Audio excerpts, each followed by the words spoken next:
Today, we are talking all about books connected with money. I've got some books that are about financial freedom, one that has very practical advice. I've got books about money mindset. For anyone who's new here, I'm Steffi from Books That Teach Us. I read books and I share about what we can learn from them. You might have noticed I've got 3 of my foster kittens in the background, Thunder, Storm and Cloud, who will probably be interrupting us multiple times today. I'm going to kick off with Happy Money by Ken Honda. For those of you who don't know, Ken Honda is a very big deal in Japan. He is a personal development expert and very, very popular in Japan, where he is from. He wrote this book after he took over his father's failing business and got very, very wealthy with it. He's a multi-millionaire. And he actually then realized, all I actually want to do is be a stay-at-home dad with my toddler. And he wrote about what's really important about money. And his nickname is the Zen Millionaire. So it's a really quite lovely way of talking about money.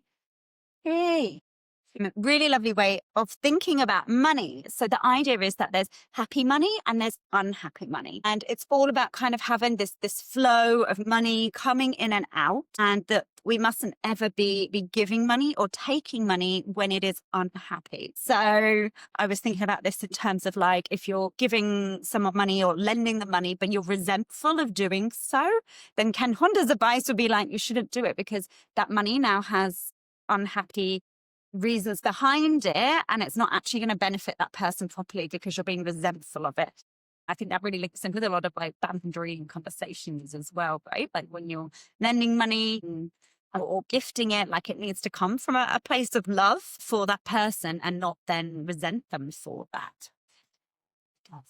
I loved when he was talking about being a stay-at-home dad, because it's quite unusual in Japan for fathers to stay home. And I loved that he was bucking the trend and cultural expectations of him and gender roles, and really, really switching it around because he just wanted to spend time with his daughter.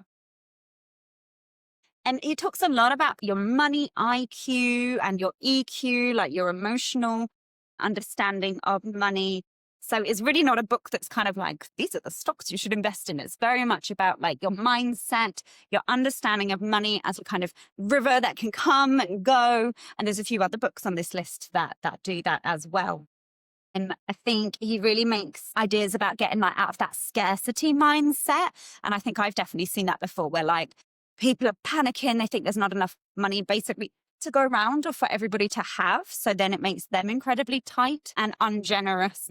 So I think that was really nice. He's got 5 steps for happy money that I'm going to summarize. So it was shifting out of a scarcity mindset, understanding there is enough money for everybody, forgiving and healing money wounds. That's one of the big ones that another book talks about later on as well, and kind of understanding your own money beliefs and where that resentment might come from about money, certainly perhaps from the way you were brought up. Discovering your gifts and getting into flow with happy money. I love that. Trusting life. And then saying arigato, which means thank you, all the time. So kind of appreciating any time money comes into your life. I just thought it's a really sweet book. As you can see, it's not very thick. So I think this is a really nice one to start off with if you're starting to dig into your own money mindset and your beliefs around finances. Okay, this one is a really interesting book. It is called The Richest Person in Babylon. Now, it was actually rewritten because the original book was called The Richest Man in Babylon, and it was published in 2020 by George Clayson. However, I am so glad that I actually read this revised version, because the authors have a little preface at the beginning to explain why they felt it needed revising, and I'm really glad it was, because written in the 20s, he said there were a lot of language that is not very acceptable today, a lot of references to slavery. All the characters of the book were male, And so they've really tried to update it in line with our modern thinking and understanding.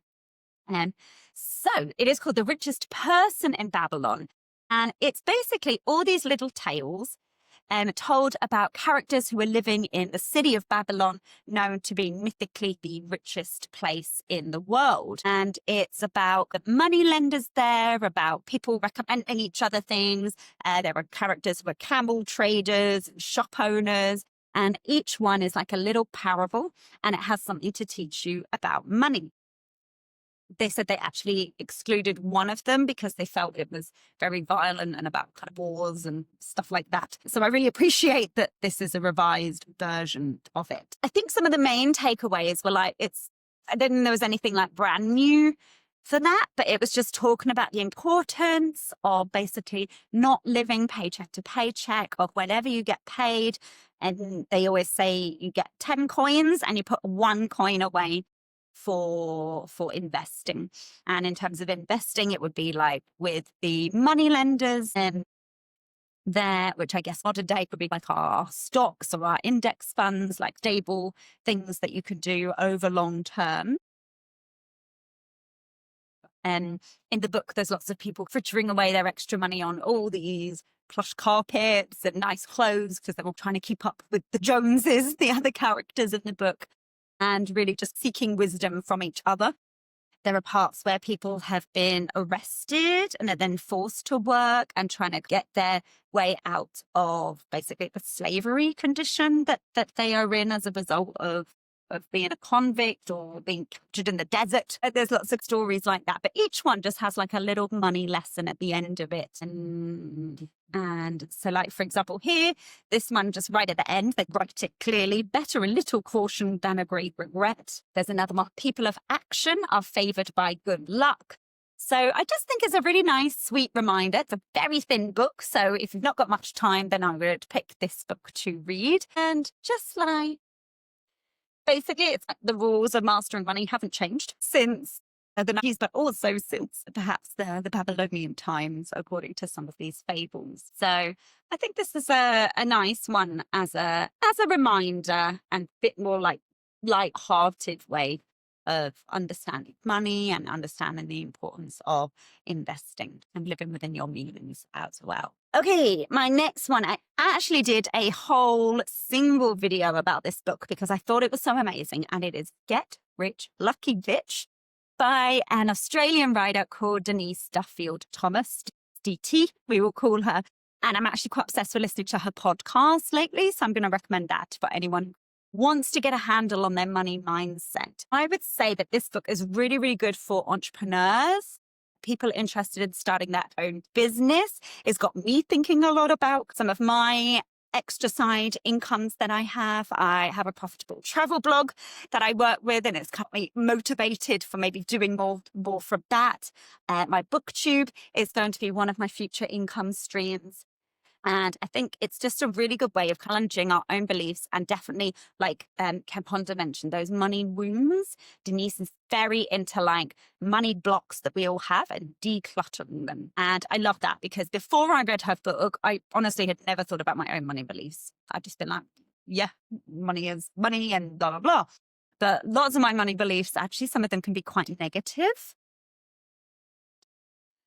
Nearly dropped on my teeth. Can be quite negative. Like, I have this idea that a lot of rich people are ungenerous. And while that might be true of some of them, there are obviously a lot that are generous. So it's trying to make me think about the positive side of money and what it can do. Like Denise, for example, she started a school in Laos. The power of wealth to actually facilitate change. I definitely would say this is quite a female-based book. She talks a lot about the way women have been held back by money and assumptions that have been made about women and money, the way we even talk to little girls differently about money compared with little boys, and just really, really eye-opening about different gender expectations to do with finances. She shares a lot about some of her personal stories of growing up in a lot of financial instability. So you can see she really has this understanding of what it's like to grow up poor. And then sometimes they would have a stepdad on the scene and they feel wealthy and then go back again when that relationship ended. And it's just a really quite an eye-opening for a bit of soul searching in your own connection with finances. She has some sections where you go away and you do a little bit of a journal afterwards about your own money beliefs and what might be blocking you from making more or thinking bigger with your business. And I would say, like, probably if you have no interest in starting your business or your own business, I don't know if you would love this book, because it is quite centered on our ability to make more money, which are obviously part of you is limited in doing when you are working in a salaried position, like I am, for example, in a school. Obviously, there's certain ways that you can climb up the ladder if that's something you wish to do so. But this book is really about kind of taking control of your own finances. And Denise is just obsessed with women starting their own businesses. So it's definitely inspiring. If that's something that you might think about, like a side hustle or something in the future, then I definitely recommend reading this book. I also think it's quite eye-opening in terms of like the people around you, like with your partner, and realizing how your money beliefs are impacting the things that you do too. Like if your partner has a scarcity mindset and thinking, oh, we have to keep hold of every money, but you're trying to be in that state of like happy money flow that Kent Honda mentions, then, you know, that could be holding you back. So really recognizing the differences in how people approach money. I think that was a lot of learning there for me from Denise's book. I actually think it's a bit like misnamed as well, because there's a lot of things where she thinks, yeah, you have to be mean to make a lot of money. You have to be ruthless. And she doesn't believe that at all. So it's a bit, I think maybe this book's a bit badly named. Sorry, Denise, because it's not about being lucky either. It's about manifesting and taking inspired action for the things that you want in life and realizing what might be holding you back. Definitely recommend it. Really, really loved this book. The next one that I read is by Sarah Akinsande, called The Money Is Coming. And I think it's kind of similar in terms of money mindset with Denise, in that Sarah is trying to make money with her own businesses, starting things, trying to have some self-belief, feeling like she's doubting herself a lot. And it really serves as like an inspirational motivator, I guess, for people to start taking control of their finances. Sarah is a British woman. So I think because of the Britishness of it works well with a British audience, or perhaps an audience that might be a little more skeptical about manifesting money and believing in themselves. She has a 10-step system. I like it. She's the founder of a school called Noble Business School. And it's just about, like, again, those money blocks and taking action. And here's like some negative money theories, like money is evil, people with money are greedy. Some of these I've definitely thought myself. You have to work really hard to make money. And so another one I think was quite good. Someone like me could never make a lot of money. And Denise talks about that as well. Like how if you've never seen anyone like you be kind of wealthy and successful financially, then that might impact what you think you're able to do and really limit you as well. So I think it's really good for a reminder of thinking outside of the box. And she also shares about some of her own business failures and things that haven't worked out before, as Denise does sometimes too, particularly on her podcast. And I think that's always inspiring. Like, you don't just want to see the glossy, shiny version of people. You want to see that they're real people who've tried different businesses. They're really trying to make it work. Sarah has as a child, and about kind of balancing childcare and everything with her business. So I think it's a good all-rounder for entering the money manifestation space. Okay, my next book, I would say, is like the only really practical one in terms of advice. So if you don't think you need any practical advice, skip over this one. But it's called Millionaire Expat by Andrew Hallam. And this is probably going to be quite specific to people who don't work abroad from their own country. But I still think there is some learning and financial strategies that you can take away from it.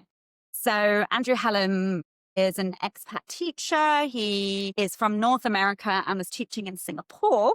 And he got very indignant about the way that teachers back in like his home country and around the world would, if they were working in their home country, get very good pensions when they retired. However, the moment you start teaching internationally, yes, you tend to be able to get more money and have a very good lifestyle while you're doing it, he was seeing a lot of people then, when they wanted to retire, find themselves very strapped for cash. They'd often invested in like pension schemes with a provident fund. And he was like, these people are like taking you for a ride. And he felt they were really exploiting teachers. And so this is all about taking control of your own money and investing in global index funds. And I actually started doing this through the Wise app after he made these recommendations. And since then, I've done a bit of a money journey of investing in some more different apps, including clean energy, trying to go with kind of things that I believe in as well. And so I think it's a really good practical advice, because it's all about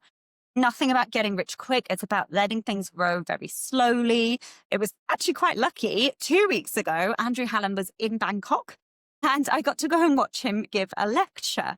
And it was kind of very closely connected with everything that he recommends in the book, but just making people realize, like, okay, if you pay this much rent or this much rent, if you pay the lower amount of rent and you invest that difference over a 25-year time period, what that would mean for you, and based on a rate of 8.5% in the global stock market. And so I think it was just really practical. He had a good calculator that he recommends and that I tried out. I think it's moneychimp.com. I'll link it below as well to see how that exponential growth can grow, whether you just invest one part or whether you're adding to it every month, which is what I do. So I think it's a really good reminder of like, don't expect institutions to have your best interests at heart. Definitely don't expect banks to have your best long-term financial interests at heart. So I definitely quite grateful to Andrew Hallam for opening that up. It was actually one of my friends. She read his book first and then recommended it to me. And I've got one more money mindset book, which I've had some kind of mixed things about. It is by Jen Sincero, and she wrote a book called You Are a Badass. And then she wrote this one, You're a Badass at Making Money. And again, it's a good mindset book about our money blocks. It's very kind of quite motivational. It's very funny in sections.